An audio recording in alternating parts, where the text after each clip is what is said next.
소설 인간혁명 3권 제1장 신생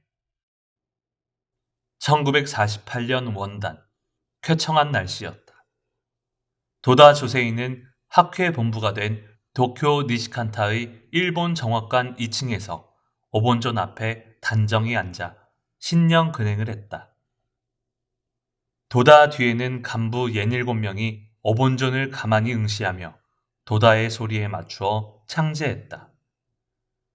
그들의 독경 소리는 한치의 흐트러짐 없는 호흡으로 한 사람의 목소리처럼 힘찬 화음이 되어 울렸다. 상쾌했다. 도다는 무심코 오늘은 참 좋구나 하고 생각했다. 그 뒤로도 오랫동안 창제가 계속되었다. 경쾌한 리듬은 더욱더 발랄하고 일사불란하게 의기 드높은 울림이 되어 그들의 오체를 감쌌다. 도다는 문득 무수한 성운이 소용돌이치는 끝없는 대우주를 떠올렸다. 그 장대한 경관 속에 있는 아주 자그마한 자기 몸의 존재를 불가사의하게 느끼지 않을 수 없었다. 그는 어라 하고 생각했다. 끝없는 대우주, 어마어마한 초고속으로 운행하는 성운군, 그 속에 2천억 개가 넘는 항성의 무리로 이루어진 은하계가 있다. 그 은하계 속에 태양이라는 항성을 중심으로 회전하는 몇 개의 행성, 그중 하나의 별에 지나지 않는 이 지구. 이 모든 것이 잠시도 멈추지 않고 일정한 질서로 변전하며 멈출 줄 모른다. 이 운동은 과거에서 미래로 되풀이되고 유구한 세월에 걸쳐 흘러간다고 한다. 지구는 자전하면서 태양과의 거리를 평균 약 1억 4,960만 킬로미터의 궤도 위를 초속 약 30km의 속도로 공전한다. 그 지구 속의 작은 섬나라 한 구석에서 지금 나는 진심을 다해 묘법을 부르고 있다. 한 인간인 도다 조세이라는 나는 도대체 어떤 사람인가?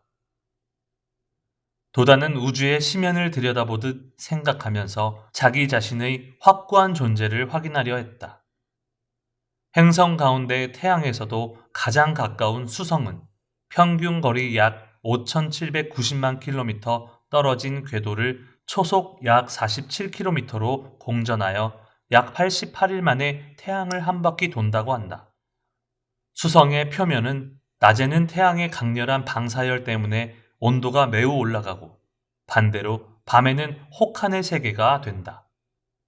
그러므로 생물의 존재를 생각할 수 없다. 태양을 둘러싸고 있는 행성 중에서 지구만이 불가사의하게도 알맞은 위치에 있어 무수한 생물을 잉태한다. 그리고 지구는 365일 5시간 48분 46초 만에 1회 공전한다. 이런 엄연한 사실을 자세히 알고 있는 지구상의 한 생물인 인간의 지혜란 대단한 것이다. 그러나 이런 지혜를 가진 인간이 각각 짊어지고 있는 벗을 수 없는 불행에 언제나 갈팡질팡하는 것은 도대체 왜인가? 불행이라는 실태는 우주의 신비함보다도 훨씬 불가사의하고 번거로운 존재이기 때문인가? 도다를 도사로 한 창제 소리는 시간을 잊은 듯 계속 이어졌다. 그 파동은 방 안을 가득 넘쳐 문이 잘 닫히지 않는 방에서 밖으로 무한하게 흐르는 듯 했다. 이 대우주에 떠있는 지구라는 하나의 행성, 그 섬나라 한 구석에서 나는 지금 무엇을 하고 있는가? 누추하고 추운 방에서 열심히 창제하고 있는 도다 조세이라는 이 생명은 도대체 무엇을 하고 있는 것인가? 오로지 나는 마왕과 맞서 싸우는 투쟁을 선언하고 있는 것이다. 그런 도다 조세이만이 지금 여기 존재하고 있는 것이다. 도다는 자득했다. 대우주 속에서 마와 맞서 싸우는 투쟁, 다시 말해 인간 불행의 근원인 무명을 타파하는 투쟁에 앞장서고 있는 고독한 자신임을 절실히 깨달았다. 그러나 그는 고독을 두려워하지 않았다. 오체에 넘치는 활력이 순식간에 솟아오르는 것을 느꼈다. 이미 그 생명력을 아무도 막을 수 없었다. 도다는 창제의 힘이 우주에 편만하리라는 사실을 당연하다는 듯 믿어 의심치 않았다. 도다는 정신을 차렸다. 그리고 마지막으로 제목 3창을 하고 근행을 마쳤다. 빙긋 웃으며 돌아앉아 간부들의 얼굴을 보았다. 복장은 평상시와 다름없이 초라했지만 연분홍색으로 상기된 얼굴은 반들반들하기까지 했다. 눈동자들이 생생하게 빛났다. 새해 복 많이 받으세요. 모두 서로 인사를 나누었다. 하라야마 고이치가 격식을 차려 다시 인사했다. 선생님, 새해 복 많이 받으시기 바랍니다. 올해도 변함없이. 도다가 웃으며 말했다. 그래, 새해 복 많이 받게. 그런데 올해도 변함없으면 곤란하구먼. 그렇지 않은가? 지난해와 똑같이 되풀이한다면 광선유포는 썩어버리고 말지 않겠나. 하라야마군은 지난해와 마찬가지로 굶실굶실 움직였다는 말인가? 와 하고 웃음이 터졌다. 미시마는 투덜투덜, 고니시는 시큰둥, 세키는 창백한 얼굴로 근심만 하고 있으면 제일 먼저 내가 곤란하다네. 다시 웃음소리가 크게 터져 나왔다. 올해로 드디어 재건 3년째에 접어들었다. 자네들은 자신의 능력을 충분히 살려 강아리 강한 신심으로 딛고 일어서 절복행을 훌륭하게 완수해주기 바란다. 그런 한 해로 만들기 바라네. 모두 크게 달라져야 하네. 모두의 얼굴에 웃음이 사라졌다. 도다는 말하는 한마디 한마디를 곱씹듯이 말했다. 자네들은 지난해에도 활약을 했다고 생각하겠지만 실제로는 타성에 빠진 활동이었다고 말할 수밖에 없다. 내가 강의하고 내가 좌담회에 간다. 그것 외에는 학회 활동이 없었다고 해도 좋다. 내가 없는 곳에서는 아무런 활동도 없었다. 이래서는 영법 구주, 정법으로 하여금 영원히 주하게 한다는 경문은 거짓이 되고 만다. 관념이 되고 만다.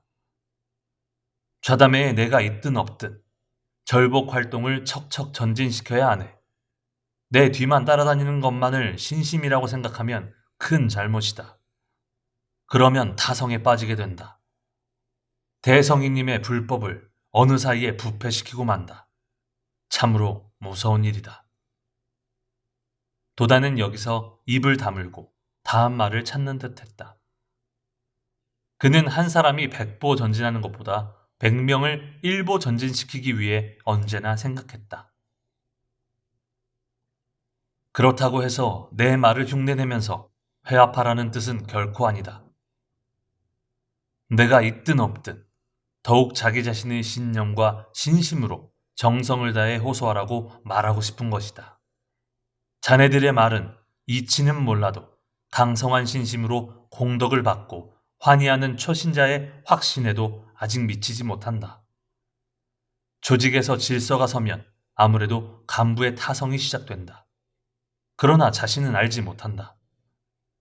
변함없이 잘하고 있다고 생각한다. 이 변함없이가 헛바퀴를 돌게 만든다. 말썽을 일으키는 원인이 되고 만다. 하라야마 고이치가 더 이상 가만히 있을 수 없게 되자 도중에 끼어들었다. 선생님, 제가 실언했습니다. 올해는 더욱 성장하겠사오니 잘 부탁드립니다. 알겠는가? 우주의 모든 것은 천체든 한 마리의 이든 시시각각 변전해 간다. 한순간도 그대로 있을 수 없다. 변함없이 할 수 있다는 생각은 착각에 지나지 않는다. 여기서 가장 중요한 문제는 좋게 변하느냐, 나쁘게 변하느냐이다. 그것을 느끼지 못할 때 사람은 타성에 젖게 된다. 결국 자기가 좋게 변하는지 나쁘게 변하는지 전혀 느끼지 못한 채 태연자약한다. 이것이 타성의 두려운 점이다. 신앙이 타성에 빠지면 그것은 그야말로 퇴전이다. 신심은 급속히 그리고 좋은 방향으로 바뀌기 위한 실천 활동이다. 모든 것을 시시각각 변전시키는 힘, 그것을 생명이라고 하고 여여히 오는 그 힘을 열애라고 하며 부처라 부른다. 대성이는 이 힘을 남묘호랭개교라고 말씀하셨다. 그리고 그것을 구체적으로 10개 호구의 어본존으로 남기셨다. 모든 것의 근본인 이것을 도외시하면 우리의 신심은 없다. 우주 자체에도 우리 한 사람 한 사람의 작은 인간에게도 엄청난 생명의 힘, 남묘호랭개코가 있는 것이다. 이 신심을 하면서 그것을 자각할 수 없다면 자기가 손해이다. 기계가 있어도 모터에 스위치를 넣지 않은 것과 마찬가지다. 음악가가 피아노 앞에 앉아있기만 하고 건반을 치지 않는 것과도 같다. 여러분이 이런 자세로 신심해도 된다는 식으로 생각한다면 아무런 의미도 없다. 또 지금의 불행이 생에 계속될 듯이 느껴지더라도 그것은 바뀐다. 신심을 하는 한 반드시 행복으로 바뀐다. 그것이 자연의 도리이고 숙명전환이라는 것이다.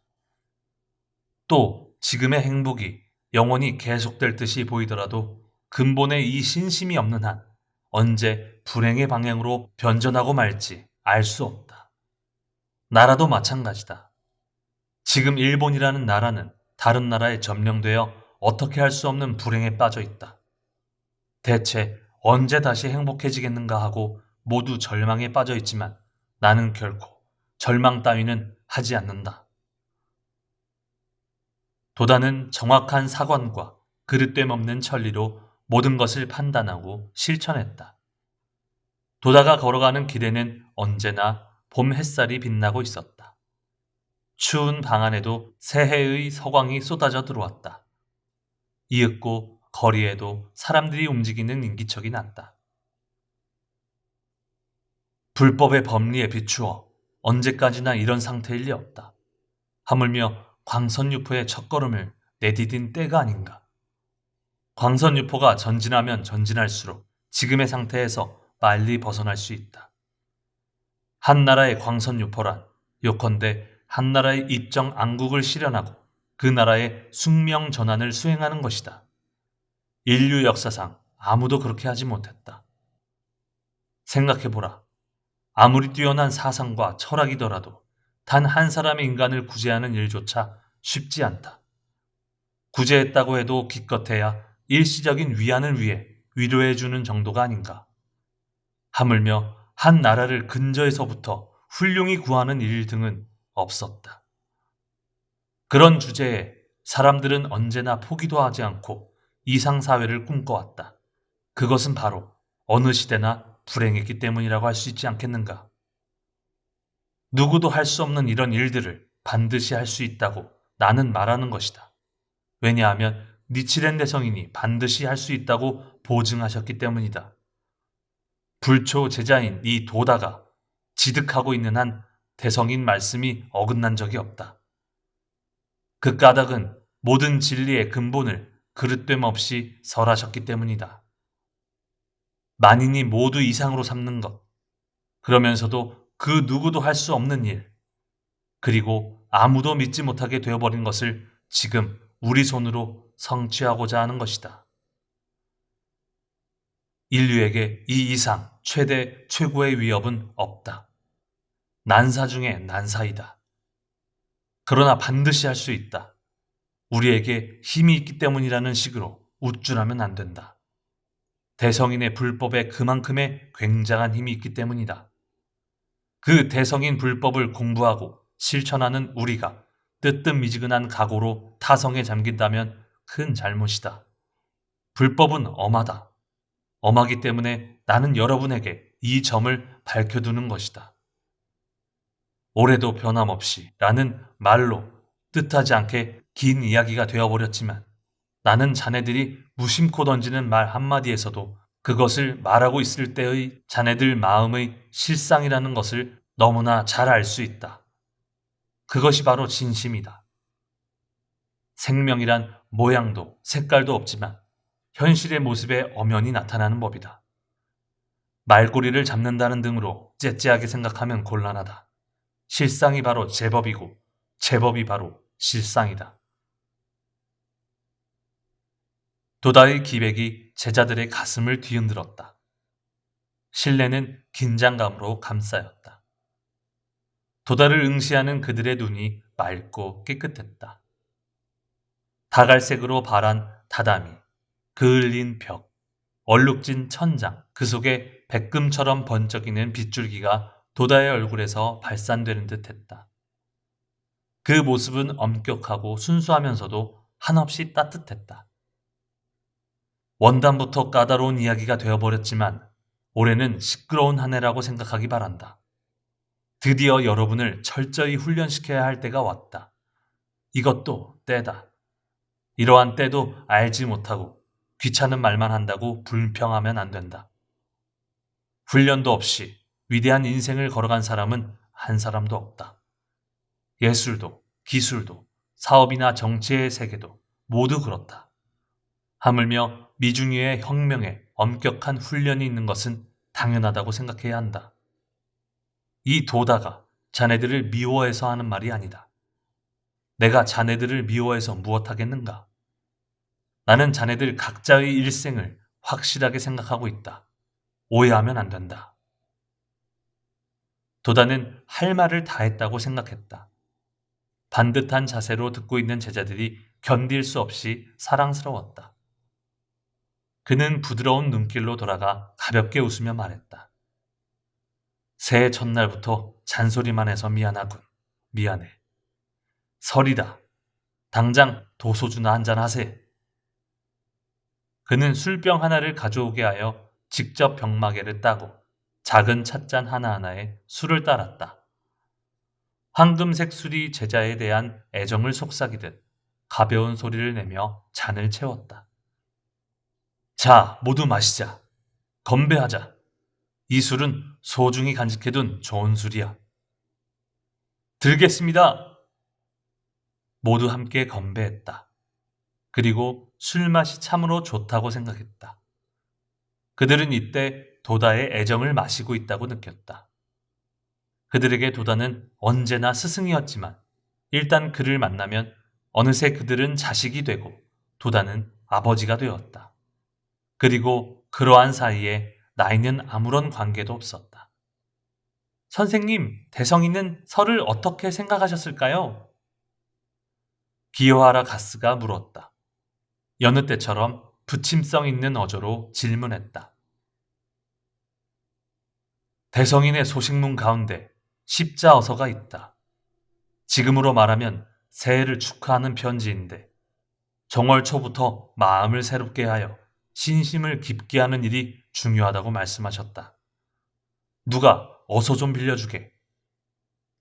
세키 히사오가 즈크 가방에서 축세판 어서를 꺼내 도다에게 건넸다. 오머스 전에 부인에게 보내신 편지이니까 훨씬 뒤편에 실렸을 걸세. 도다가 그 부분을 찾자 어서를 돌려주며 말했다. 세키, 그 페이지를 읽어보게. 십자 어서이군요. 도다가 가볍게 웃으며 말했다. 십자는 시루떡이라는 뜻이다. 거기를 좀 읽어보게. 세키가 읽기 시작했다. 십자떡 100개, 과일 한 상자를 잘 받았소이다. 정월의 1일은 날의 시초이고 달의 시초이며 해의 시초이고 봄의 시초이니라. 이것을 축하하는 사람은 달이 서쪽에서 동쪽을 향해 가면서 만월이 되듯이 해가 동쪽에서 서쪽으로 옮겨가면서 밝아지듯이 덕도 뛰어나고 남에게도 사랑을 받게 되나이다. 어서 1491쪽. 도다는 여기서 멈추게 하고 말하기 시작했다. 오모스 전의 부인은 난조 도키미스의 누이 되시는 분이다. 난조 집안에서 오모스의 이시카와 신배 요시스케에게 시집갔다. 이 여성은 설을 축하하는 의미에서 먼저 대성인에게 공양을 올렸다. 시루떡 100개와 과자, 지금으로 말하면 과일 한 상자를 민호부에 계신 대성인께 특별히 보냈다. 그 훌륭한 진심을 칭찬하는 어서이다. 설날은 모든 것의 시작이라고 말씀하셨다. 1. 월, 봄 등 여러 가지가 나오지만 요컨대 우주의 운행 그 자체를 가리키신 것이다. 우주의 운행은 그 자체가 자비이다. 결국 묘법이다. 설이라는 말은 평상시에 잊고 있는 그러한 것을 자각하게 만든다. 지구는 365일에 태양의 주위를 한 바퀴 돈다. 이것은 누가 명령해서도 아니고 계획해서도 아니다. 깨닫든 깨닫지 못하든 엄연한 우주의 운행이다. 우주의 법칙이고 리듬이다. 온화한 분위기 속에서 제자들은 도다의 이야기에 열심히 귀를 기울였다. 도다는 이야기할 때면 언제나 도리를 바탕으로 하여 과학적으로 참된 불법을 이해시키려 했다. 지구가 우주 행성 가운데 하나라면 우리 인간도 마찬가지다. 우주에서 활동하는 인간이라는 하나의 존재이다. 인간의 활동이라고 해도 우주의 리드미컬한 법칙에서 절대 벗어날 수 없다. 이것을 도외시한다면 아무리 노력해도 전혀 소용없다. 우리는 어떤 경우 아주 열심히 우주의 법칙을 역행할 때도 있다. 이런 미묘한 일종의 부조화가 생활에 나타날 때 인간은 불행을 느끼게 되는 셈이다. 이 법칙을 생명이라는 분야에서 사실에 즉해서 근본적으로 설한 것이 대성인 불법이다. 그러므로 대성인 불법을 알면 아직 우주이고 우주 즉 아라는 것이 된다. 이전에 어떤 과학자가 인간은 하나의 소우주다 라고 말한 것을 기억한다. 게다가 그것은 관념의 세계가 아닌 현실적인 이 세계를 말한다. 이런 사실을 우리 범부가 조금이나마 감득하는 때가 1월이지 않겠는가. 지구가 한번 공전을 마치고 다음 공전에 들어가는 때가 바로 1월이다. 사람들은 1월이 되면 자연스레 새로운 기분으로 올해야말로 하고 결의한다. 올해야말로가 매년 계속되어 인간의 일생이 된다. 묘법을 수지하지 않는 사람은 근본적으로 우주 운행의 리듬을 탈 수 없는 법이다. 탈선한 채 달리는 듯한 인생이 된다는 것은 당연한 이치다. 그러나 우리는 어본전을 수지하고 묘법을 부를 수 있게 된 이상 의식하든 못하든 탈선한 인생에서 다시 일어나 우주 운행의 리듬이라는 궤도에 반드시 오를 수 있다. 같은 올해야말로라는 결심이라도 이 신심을 하는 사람과 하지 않는 사람은 천지수와의 차이가 있음을 알 것이다. 올해야말로라고 결심할 때 우리는 그 증거를 반드시 그 해의 자기 생활에 나타낼 수 있다. 그러므로 올해도 변함없이라고 말하면 어쩔 수 없다. 오모스전의 부인도 올해야말로 훌륭한 신심과 생활을 확고히 하자라고 결심했으리라. 그 때묻지 않은 진심을 보신 대성이는 올해는 덕이 뛰어나고 남에게도 사랑을 받게 되나이다 라고 칭찬하셨다. 1월부터 이런 신심이라면 당신의 인생은 크게 열릴 것이다 라고 편지 끝에 써 있다. 그곳을 읽어보게. 세키가 다시 어서를 배독했다. 지금 정월의 시초에 법화경을 공양드리려고 생각하신 진심은 마치 나무에서 꽃이 피고 못에서 연화의 봉오리가 나타나며 설산의 전단이 피고 달이 처음으로 뜬 것과 같으니라. 지금 일본국은 법화경을 적대하여 재난을 천리 밖에서 초래하였소. 이로써 생각하건대 이제 또 법화경을 믿는 사람은 행복을 만리 밖에서 모이게 하리로다. 그림자는 체에서 생기는 것이니 법화경을 적대하는 사람의 나라는 체의 그림자가 따르듯이 재난이 덮치느니라. 법화경을 믿는 사람은 전단의 향기를 갖추고 있는 것과 같도다. 또 말씀드리리라. 어서 1492쪽. 몇 번이고 읽은 어서 말씀이다. 하지만 읽을 때마다 따뜻하고 엄하게 가슴에 육박해오는 어서이다. 그리고 깊이 신심에 면려해야 한다고 누구나 이해할 수 있는 인과의 도리가 있었다. 도다는 크게 고개를 끄덕이더니 입을 열었다. 제자들은 더욱 열심을 다해 도다의 얼굴로 눈길을 보냈다. 엄한 말씀이다. 일본국이 어본존을 원수로 삼으면 천리 밖에서 화를 불러들인다는 말씀이다. 700년 전 몽고의 일만을 가리키는 것이 결코 아니다. 이번 전쟁에서 패한 일본의 모습과 정확히 부합하지 않는가? 두려운 일이다. 그러나 믿는 사람은 만리 밖에서 행복을 모은다고 말씀하셨다. 무슨 일이 있어도 우리 손으로 광손유포를 완수해야 한다. 확실한 이 진리를 패전국 국민은 아무도 모른다. 그리고 절망하면서 그저 고생하고 있을 뿐이다. 이 민중을 구제할 수 있는 사람은 대체 누구인가? 메가더인가? 일본 정부인가? 당치도 않다.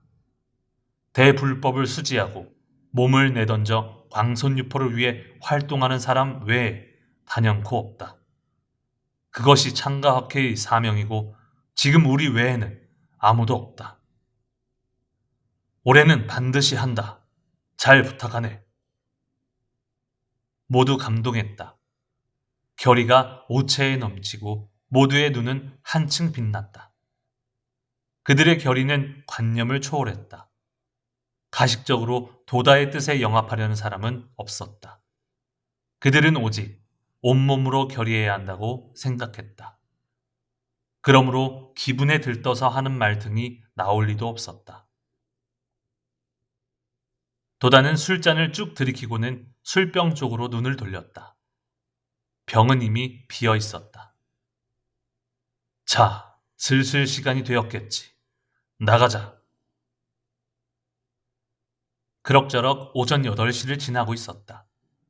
도다는 제자들과 총본산으로 갔다. 한겨울 하늘은 맑았지만 바람은 차가웠다.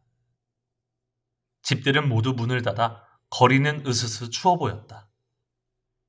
설날 문 앞에서 세우는 소나무 장식조차 거의 보이지 않았다. 같은 이 시각, 사람들은 어떤 마음으로 새해를 맞이하고 있을까? 사람들은 모두 왕년의 설을 떠올리면서 패전국의 비애를 개탄했으리라. 그런 속에서 같은 거리, 같은 나라에 있으면서 도다의 이야기를 들은 제자들은 참으로 뜻깊은 새해를 맞이했던 것이다. 도다를 중심으로 하여 서둘러 역으로 가는 일행의 가슴에는 희망이 있었다. 그들은 순수하게 타오르고 있었다. 설날 하행선 열차는 몸을 움직일 수 없을 만큼 혼잡했다. 열차 안은 사람들의 열기와 코를 찌르는 악취가 자욱했다. 승객은 대부분 남자였다. 가족을 시골에 피난 보낸 채 도쿄에서 혼자 일하는 사람들이 설 연휴를 기회로 애타게 기다리는 처자식 곁으로 가려고 서두르는 모습이었을까. 애처롭다고 말한다면 누구나 모두 애처로웠다. 종전 직후의 살풍경한 분위기는 이번 설 무렵에는 자연히 사라지고 어느새 사람들은 참을성이 강해진 듯이 보였다.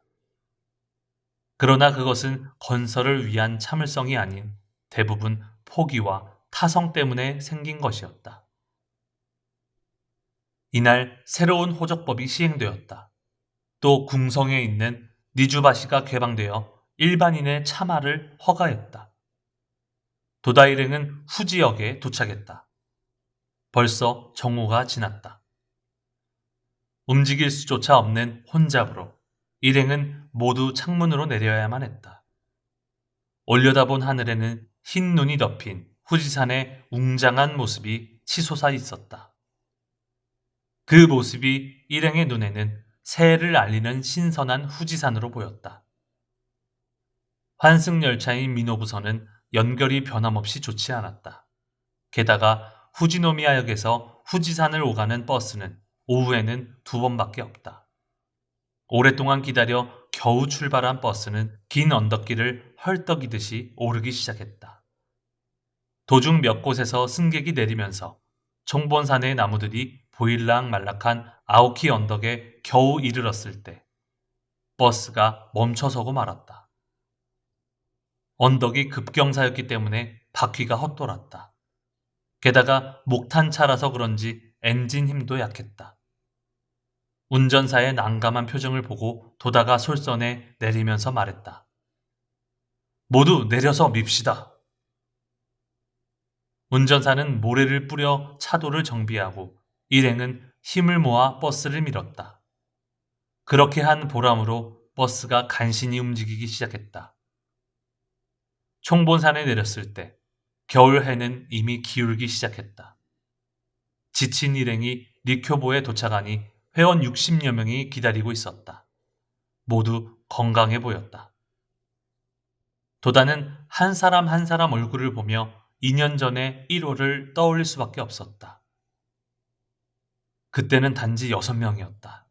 그것이 2년 만에 10배가 되었다.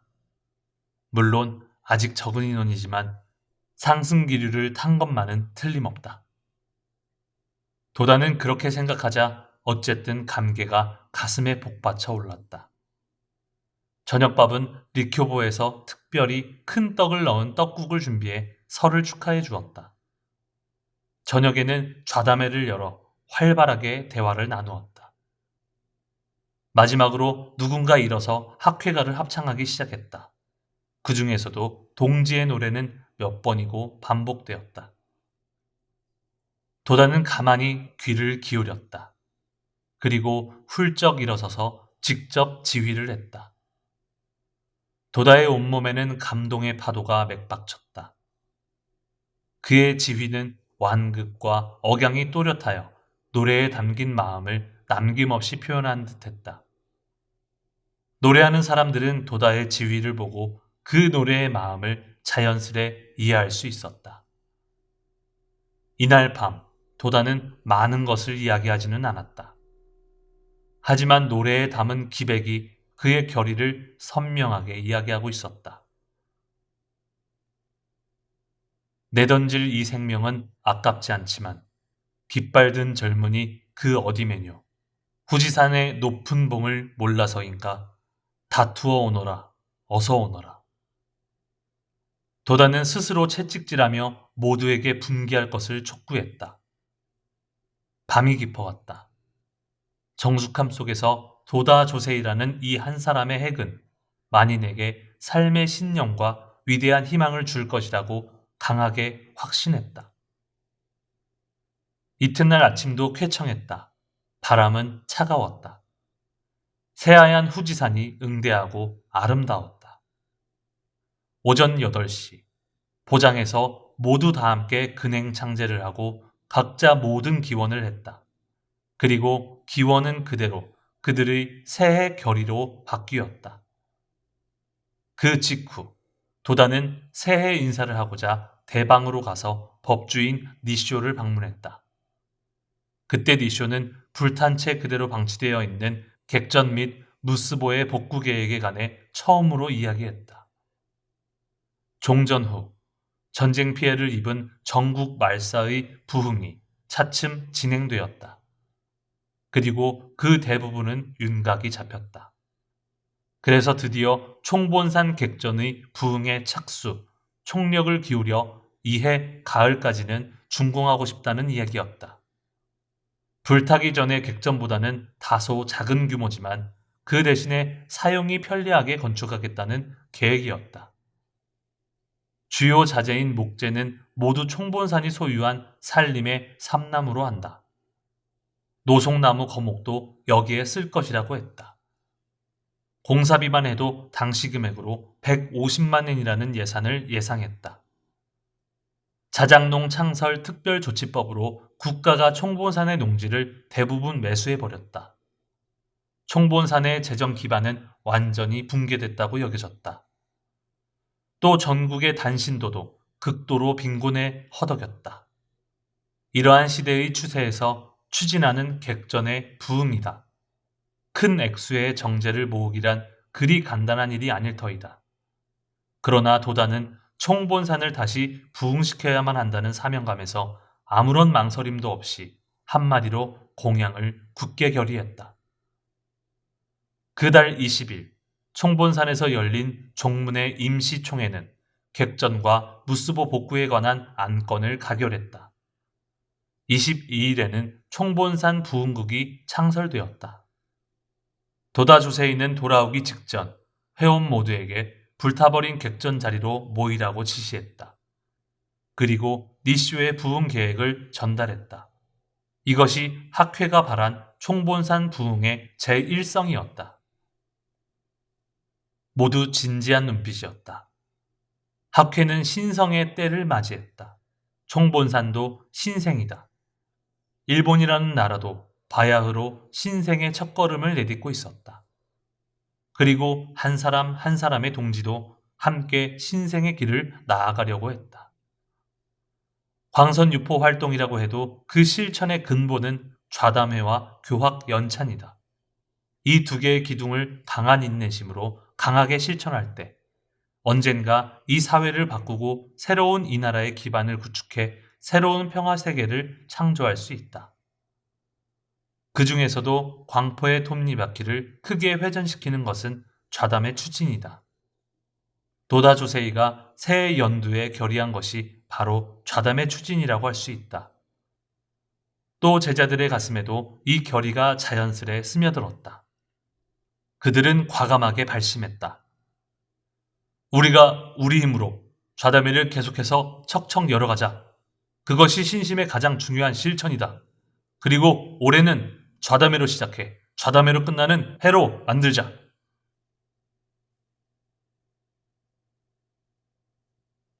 도쿄 고이와역 부근에 마스무라 데스유키라는 청년부원의 집이 있다. 전쟁 피해를 입지 않은 집인데 방도 많고 정원에서 출입이 가능했다. 그리고 무엇보다 교통편이 좋았다.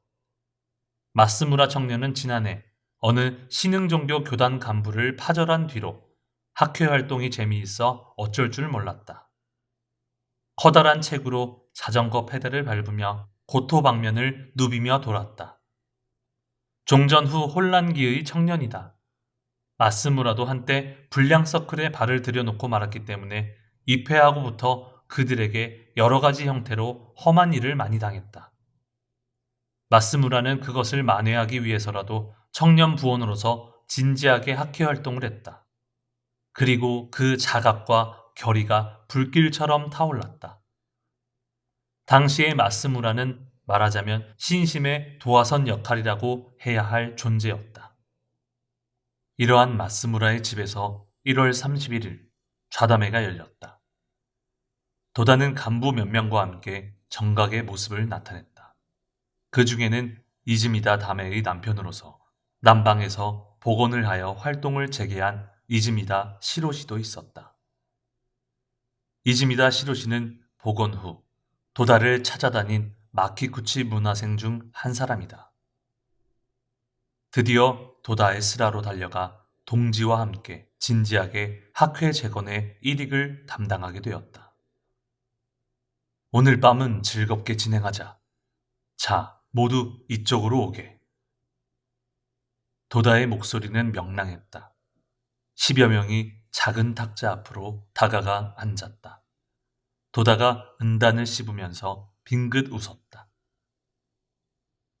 고이와에 사는 여러분, 어떤가? 경기는? 도다의 이 한마디에 사람들은 싱글벙글하며 좋아했다. 오늘 밤은 무엇이든 느긋하게 듣고자 하네. 그 자리에 있던 사람들은 도다에게 듣고 싶은 말이 확실히 가슴에 가득 있었다. 그러나 도다의 스스럼 없는 온화한 얼굴을 보고 있자니 그런 일은 아무래도 좋다는 생각이 들었다. 스스로 나서서 이야기를 꺼내는 사람은 없었다. 질문하는 사람이 없자 도다는 한쪽 구석에서 어두운 얼굴로 앉아있는 중년 여성에게 말을 걸었다. 사사이 부인, 요즘 어떤가? 부인은 최근에 입회했다.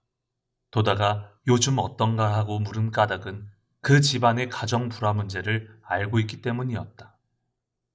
남편이 운영하는 작은 공장은 어려움에 빠져 있고 남편은 병약하면서도 폭군이었다. 다부진 부인은 많은 아이를 돌보며 열심히 생활과 맞서 싸웠지만 힘을 다했다고 생각했다. 망연자실에 있을 때 신심 이야기를 듣고 입회했다. 그리고 앞날에 희망을 갖기 시작하지만 동시에 폭군인 남편이 맹렬히 반대하기 시작했다. 일이 뜻대로 풀리지 않아 어려움이 많았는데 입회함으로써 또 하나의 어려움이 새로 늘게 된 것이다. 신심을 하면 모든 일이 좋아진다는데 점점 힘들어지기만 했다. 어젯밤에도 남편이 신심을 그만두라고 폭력을 휘두르는 형편이다. 신심하기 전보다도 그 폭력이 더욱 심해질 뿐이다. 도대체 어찌된 일인가? 이대로라면 더욱 불행해질지도 모른다. 사사이 기누는 하루 종일 그런 생각만 했다. 이 신심이 잘못된 것일지도 몰라. 아니, 학회 사람들은 절대로 올바른 신심이라고 확신하며 말했어. 뭐가 뭔지 도대체 모르겠다. 나만큼 불행한 여자도 이 세상에 없을 거야. 부인은 절망적인 침통함 끝에 하나의 결론을 얻었다. 만일 이 신심이 올바르다고 한다면 반드시 남편과 헤어지라는 것이겠지. 어쨌든 더 이상 참을 수 없어. 그래, 헤어지자. 헤어지면 되는 거야. 헤어져도 괴롭겠지만 지금 받는 괴로움보다는 훨씬 덜하겠지. 사사의 기누는 이렇게 결론을 굳히고 이날 밤 회합에 왔다. 도다가 말을 건넬 때 부인의 입에서 나온 말은 깊은 생각 끝에 나온 바로 그 결론이었다. 선생님, 아무래도 남편과 헤어지기로 결심했습니다. 도다는 사사이의 야윈 얼굴을 가만히 보면서 잠시 말이 없었다. 사람들도 온몸으로 부딪히는 듯한 부인의 질문에 도다가 어떻게 지도할지 귀를 기울였다. 이 넓은 세상에서 사람들은 대부분 세상에 대한 체면을 의식하며 자신의 허식 속에서 살고 있다. 예컨대 고매한 이상에 살고 사회 변혁을 말하는 사람도 의외로 자기 일상의 불행을 안고서 남모르게 고뇌하기도 할 것이다. 사람들은 그것을 호소할 방법도 모르며 고뇌를 해결해 줄 사람도 없다. 가정의 불행이 알려지는 것 자체가 인생의 패배를 의미하고 마는 세상이다. 도다가 온화하게 입을 열었다. 당신이 지금 얼마나 괴로워하는지 모르는 바는 아니지만 부부 사이 일까지 끼어들 수는 없습니다. 단 한 가지, 여기 당신에게 꼭 가르쳐줘야 할 것이 있습니다. 가슴을 쿵 하고 때리는 듯한 강한 말이다. 그것은 다름 아닌 그런 남편을 만나야만 하는 당신의 숙명이 타파되지 않는 한 그 사람과 헤어져도 또다시 그런 남편을 만난다는 사실입니다. 남편 같은 사람을 만나느니 아이들도 있고 지금까지도 어떻게든 살아왔으니 지금의 남편으로도 충분하지 않겠습니까? 일행은 자기도 모르게 웃었지만 도다는 진지한 표정을 흐트리지 않았다. 지금처럼 아무리 못살게 굴어도 신심으로써 이윽고 수겁을 타파하면 남편은 반드시 좋은 사람으로 바뀔 겁니다. 신심을 기준으로 할 경우 지금은 겨울에서 봄으로 바뀌는 경계이며 썰물에서 밀물로 변화하는 하나의 현상입니다. 만일 남편이 바뀌지 않는다면 그 남편 쪽에서 자연스레 나가버립니다. 헤어진다, 헤어지지 않는다는 그때 생각하면 됩니다. 거듭 말하지만 헤어지지 말라는 말도 아니고 헤어지라는 말도 아닙니다. 당신이 반년이든 1년이든 신심의 실증을 나타내기 위해 진지하게 가정혁명의 중심이 되어 열심히 해보라는 말입니다. 숙명 전환의 실천을 용감하게 해보는 것입니다. 고개를 숙인 부인은 실망하는 기색이 역력했다. 도다는 그 모습에 아랑곳하지 않고 이야기를 계속했다. 이렇게 말한다고 해서 예, 그렇습니까 하고 깊이 이해할 수 없을지도 모릅니다. 지금 당신은 그렇게 말해도 내가 겪는 이 고뇌는 어쩔 수 없습니다. 대체 어떻게 하면 좋겠습니까? 그것을 묻고 싶습니다. 라고 생각하겠지요. 사사이가 어린이처럼 크게 고개를 끄덕였다. 도다는 웃었다. 당신은 솔직한 사람입니다. 먹는 약을 바라보고 있군요. 나도 그렇게 좋은 약이 있다면 당신께 당장 드리고 싶습니다. 감기라면 먹는 약으로 충분하지만 부부간의 불화는 그렇지 않습니다. 이런 부부간의 불화라는 바이러스 따위가 발견될 리도 없을 것입니다. 오직 하나, 불법의 3세에 걸친 인과의 법칙에서 보면 그 원인을 명백히 알 수 있습니다. 당신이 신심을 하니까 남편이 맹렬히 반대하기 시작했다는 것은 하나의 결과입니다. 우연이 결코 아닙니다. 우리 주변의 종교나 모였다면 그런 일은 없을지도 모릅니다. 이 신심은 힘이 있는 살아있는 신앙입니다. 정법을 수지했는데 그런 일을 당한다는 것은 무엇이 원인이라고 생각합니까? 당신의 마음가짐이 잘못되었다거나 반대하는 남편이 나쁘다든지 그런 것에 근본 원인이 있는 것이 아닙니다. 엄연한 인과 이법에 따른 것입니다. 그런 것은 나는 모른다고 말하면 안 됩니다. 부처님이 분명하게 말씀하셨습니다. 결코 거짓이 아닙니다. 진실입니다. 이러한 것을 근본적으로 해결하려고 니치렌 대성인은 어본존을 나타내신 셈입니다. 그 어본존에게 꾸준히 창제하고 생활혁명을 하려고 노력해야 합니다. 어린 나무도 하루 만에 자라지는 않습니다. 갓난아이도 하루나 이틀 만에 자라지 않는 것과 마찬가지로 숙명을 타게 하려면 오직 신심이 필요한 법입니다. 사사의 기누의 심금에 점점 와닿는 것이 있었다. 단 이것을 확신하고 실행하느냐, 의심해서 하지 않느냐로 오른쪽이 되느냐, 왼쪽이 되느냐일 뿐입니다. 남편이 반대하면 할수록 당신의 수겁은 정화된다고 정해보십시오. 나중에 반드시 알게 됩니다. 결국 그 수겁의 원인을 바꾸었다고 한다면 결과가 어떻겠습니까? 수겁이 바뀝니다. 그러므로 당신의 숙명도 크게 바뀝니다. 법화경에도 여러 죄는 설이나 이슬과 같아서 해일이 능히 녹여 없애느니라 라는 말씀이 있습니다.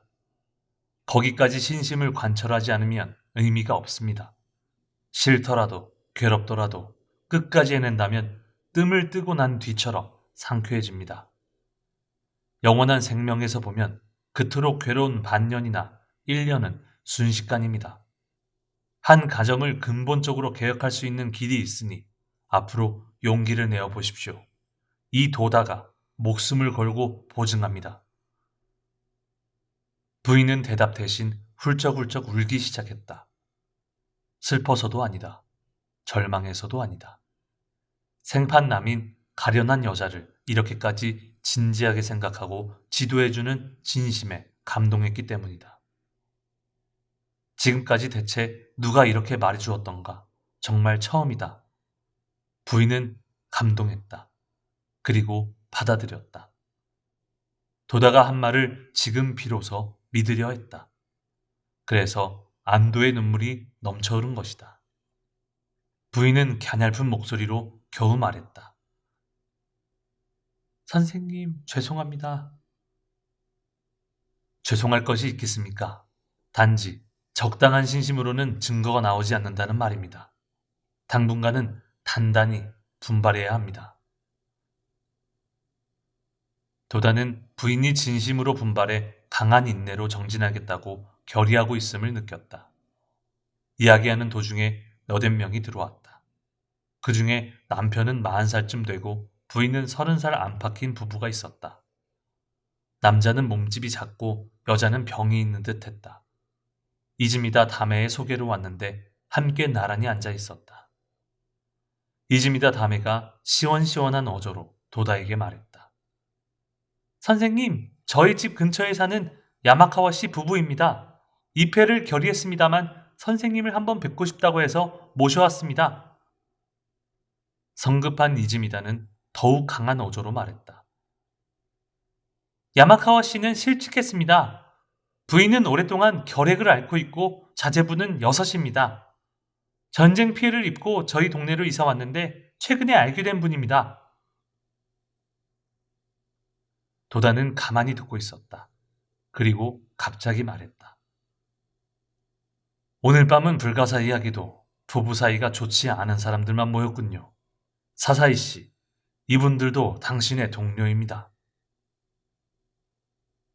야마카와 부부는 허를 찔렸다는 듯 얼굴을 마주 보았다. 선생님, 야마카와 부부는 정말로 자주 싸웁니다. 이지미다 다메가 재빨리 대답하는 바람에 모든 사람이 와하고 웃음을 터뜨렸다. 남편은 실직했고 아내는 오랜 병고에 시달리고 자네가 6. 이런데 부부싸움이 나지 않는다면 이상합니다. 누구라도 그럴 겁니다. 도다가 부부에게 얼굴을 돌렸다. 이쪽으로 오십시오. 어떤 일을 하십니까? 도다는 어려운 이론을 다짜고짜로 설명하려고는 하지 않았다. 생활의 수렁 속에서 꿋꿋이 살아갈 수 있는 철학을 서민에게 실천시키려면 먼저 현실 생활로 들어가 거기서부터 설명할 필요가 있었다. 도다는 조금씩 도다의 책상 앞으로 다가왔다. 먼저 남편 야마카와 요시토가 고개를 숙이고 말했다. 철공소를 했습니다. 남편의 이야기를 종합하면 이렇다. 야마카와는 전쟁 때 군수산업에 종사하여 벼락부자가 된 사람이다. 본토 공습이 가열되자 공장을 소개시키기 위해 공작 기계를 대충 포장해서 지방으로 발송할 준비를 했다. 마침내 역에서 발송을 기다리고 있을 때 운이 나쁘게도 공습을 만나 화물이 모두 잿더미가 되고 말았다. 전쟁이 끝나기 직전이었다. 그 이전에는 살던 집도 전쟁으로 불타버렸다. 야마카와 가족은 무일푼이 되었지만 그동안 꽤 많이 번 돈은 타지 않고 남은 옷장 서랍에 현금으로 가득 남아 있었다. 그 후 8명이나 되는 대가족이 자리 잡은 곳은 에도강 강둑 옆에 사는 지인의 집이었다. 사업과 집 전부를 잃은 이 가족의 앞길은 어두웠지만 가지고 있던 현금은 부부의 마음을 떠받치는 유일한 기둥이 되었다. 그러나 시시각각 악화되는 인플레이션의 고공행진 때문에 가지고 있던 현금의 가치가 날이 갈수록 떨어졌다. 종전 직후에는 생활비로 10년 이상 충당할 수 있다고 계산한 돈은 3년이 지난 지금 거의 바닥나고 말았다. 기술자 기질의 야마카와 요시토는 돈의 가치가 순식간에 떨어지자 그저 화만 내고 있었다. 게다가 병든 아내는 마음만 강하여 세상의 급격한 변화를 이해하려 하지 않았다. 한창 자랄 나이인 6아이는 아무리 암거래로 식량을 구해도 배가 고프다고 아우성이었다. 야마카와 요시토는 집에 있기가 점점 싫어져 하루에도 몇 번씩 집 앞에 있는 강둑에 올라왔다. 그곳에는 넓은 하늘과 넉넉한 물의 흐름이 기다리고 있었다. 건너편에는 전원 풍경이 저 멀리 펼쳐져 있었다. 야마카와는 한숨을 내쉬며 상처뿐인 마음을 홀로 달랬다. 야마카와가 빌린 집은 옛 시인 기타하라 하쿠슈가 어려운 시절에 살던 집이다. 어려운 시절 하쿠슈는 분명 제 방을 오가며 시작에 몰두했을 것이다. 하쿠슈가 에도가와에 머물던 때에 남긴 시는 대부분 이 야마카와의 집에서 탄생했으리라. 지금 야마카와 요시토는 시인처럼 강을 바라보고 또 괴로워하기도 했다. 하지만 그는 단지 완고한 기술자일 뿐 유감스럽게도 시인은 아니었다. 도다 조세이는 야마카와 부부가 말하는 인생 행로를 자기네 육친의 일처럼 정성껏 들었다. 그리고 무슨 생각을 했는지 안경을 벗고 야마카와의 얼굴을 똑똑히 바라보았다. 도다는 사람을 인상 등의 외견으로 판단하고 싶지는 않았다. 그러나 확실히 사람의 얼굴에는 때때로 축생계나 아귀계의 상이 나타나는가 싶다가도 돌연히 사상이 살짝 엿보인다는 점도 사실이다. 야마카와의 얼굴에는 생기가 없었다. 궁핍한 상이 드러나 있었다. 도다는 왠지 입을 열기가 망설이는 듯 생각에 잠겼다. 야마카와에게 감도는 분위기는 박복함이었다. 하지만 어쩐지 호인 같은 측면도 전혀 보이지 않는 바도 아니다. 인상이 좋아 보여서 불행에 우는 사람도 있고 극악의 사람도 있다.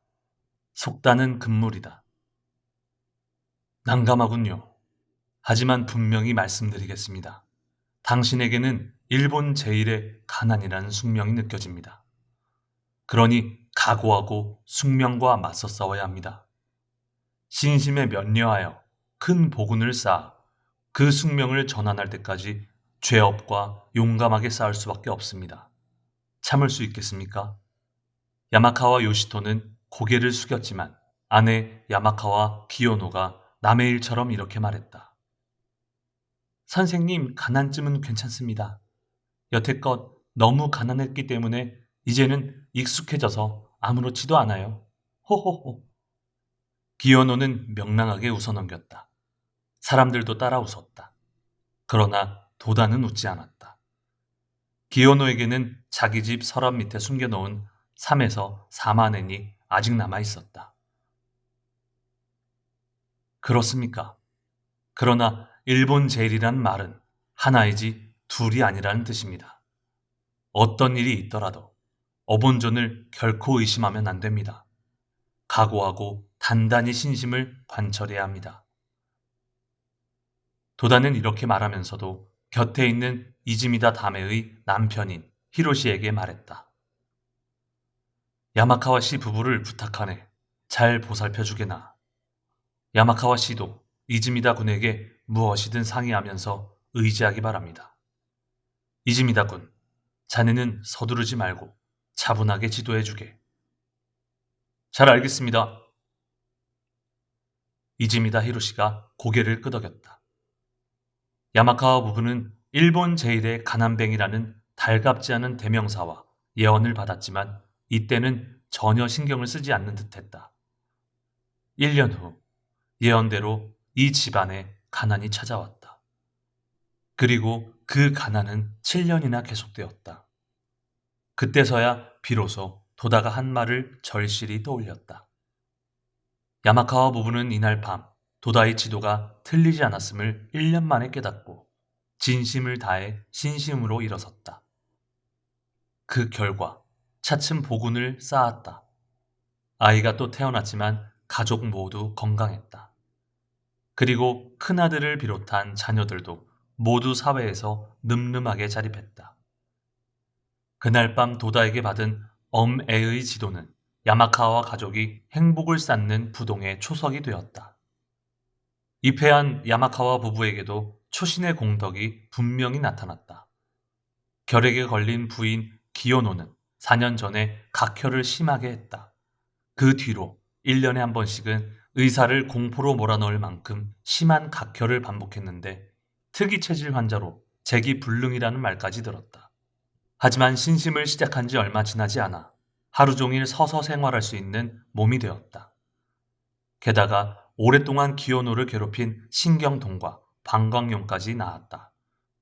생명으로 실감하고 체험한 신앙의 공덕과 그 기쁨에 가족 모두 즐겁고 진지하게 창제했다.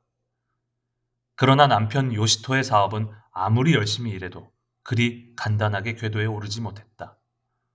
부부싸움도 변함없이 매일처럼 계속되었다. 신심을 시작하고 생명력이 강해졌는지 싸움도 예전보다 더욱 치열하게 했다. 남편이 방망이를 들면 아내는 빗자루를 들고 맞섰다. 방망이와 빗자루의 대결은 동료들 사이에서도 유명해져 저 부부는 두 사람 모두 제목도 강하지만 싸움도 세다는 소문이 자자했다. 이런 모습을 본 동네 사람들과 친척들은 아무도 신심을 하려고 하지 않았다. 오랫동안 사용하지 않은 수도꼭지를 틀면 처음에는 탁한 물만 나온다. 하지만 그러는 동안 맑은 물이 흘러나오는 법이다. 주위 사람들은 이와 같은 숙명 전환의 본질을 모른 채 단지 표면만을 본 것이다. 도다 조세이는 좌담회에서 만난 새로운 사람들에게도 마치 옛 친구를 대하듯 한 사람 한 사람 지도했다. 지도는 참으로 친절하고 자상했다. 사람들의 인상이 천차만별이듯 그들의 경애도 놀랄 만큼 다양했다. 또한 그 숙명이나 수급도 사람마다 달랐다. 사회적으로는 다양한 민주화 활동이 점차 다채롭게 벌어지고 있었다. 노동조합의 조직 활동도 활발했다. 하지만 인간의 행불행을 최종적으로 결정하는 것은 개개인의 생명 문제이다. 사회운동을 펼치는 지도자들은 대부분 그 사실을 모른 채 활동하고 있었다. 이러한 속에서 도다는 한 사람 한 사람의 숙명 타개를 우선 과제로 삼고 그것에 정면으로 도전했다. 도다의 통찰은 놀라웠다. 한 인간을 철저히 지도하여 근본적으로 소생의 열매를 맺게 하는 일은 그리 간단하게 누구나 할 수 있는 일이 아니다. 필시 난사 중에 난사일이라. 이 난사를 도다 조세이는 자신 스스로 감행했다. 그에게는 자신이 믿는 불법을 사람들의 생활과 생명에 명확하게 실증으로 나타내야만 한다는 사명감과 책임감이 강하게 맥박쳤다. 그런데 한 인간의 불행이라는 현실은 때로는 아무 대책이 없을 만큼 상상을 초월한 비참한 것이다. 도다도 이런 모습을 보고 망설이기도 했으리라. 묘법의 공력이 무량무변하다고 확신하지만 반드시 해결된다고 단언할 때에는 자신이 절대적인 실력을 분기시켜야만 한다. 도다는 역류 속에 몸을 던지겠다는 마음으로 먼저 자신의 마음속에서 싸운 것이다. 그 역류에 휩쓸리느냐, 휩쓸리지 않느냐. 지도하기 전에 도다 자신이 먼저 이겨야 했다. 그리고 이 싸움이 끝나면 상냥하고도 강한 그의 마음에는 자애와 신념이 넘칠 만큼 가득해졌다. 그만하면 됐다. 충분하다. 중요한 것은 결국 어본존에 대한 갓난아기 같은 순수함이고 늠름한 신심이다. 그것만 있으면 된다. 그것이 자기뿐 아니라 가정도, 환경도, 사회도 모든 것을 반드시 해결한다. 도다의 확신과 자애 가득한 말은 이 세상의 불행과 비참을 하나하나 소멸시켜갔다. 도다 조세이는 혼신의 힘을 다해 밤낮으로 거리를 동분서주했지만 언발의 오줌 누기처럼 느껴질 때도 있었다. 그만큼 전쟁 후에 사람들이 겪는 불행은 사납게 휘몰아치는 성남 파도와 같았기 때문이다. 1월 말은 도쿄 도시마구에 있는 데이코쿠 은행 시나마치 지점에서 은행원 12명이 독살된 사건이 발생했다. 오후 3시쯤 은행 문을 닫자 도쿄도의 위생과 직원이라고 칭하는 중년 남자 하나가 은행을 찾아왔다. 은행 부근에서 집단 이질이 발생해 예방하러 이 은행에 왔다고 했다. 그리고 책상 위 쟁반을 나란히 놓은 컵을 가지고 온 약병에서 액체를 조금 따랐다.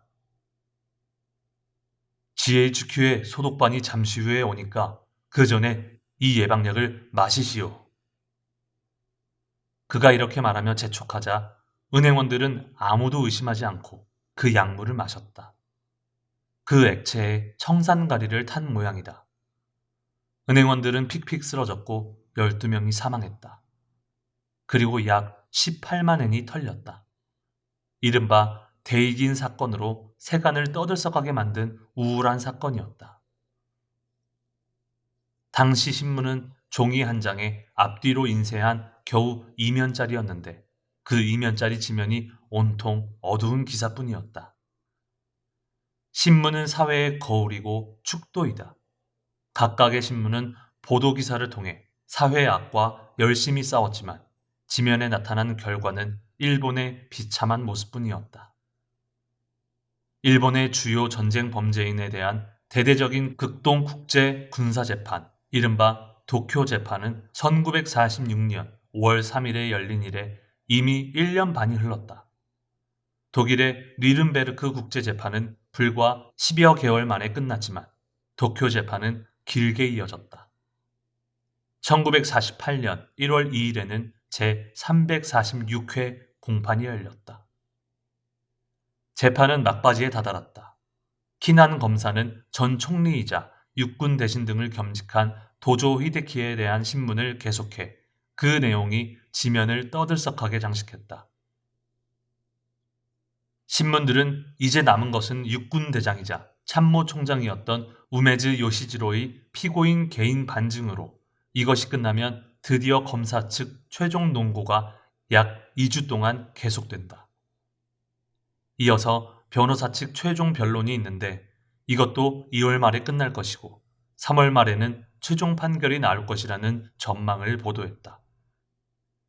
그러나 도쿄 재판이 실제로 끝난 때는 그해 가을인 11월 12일이었다.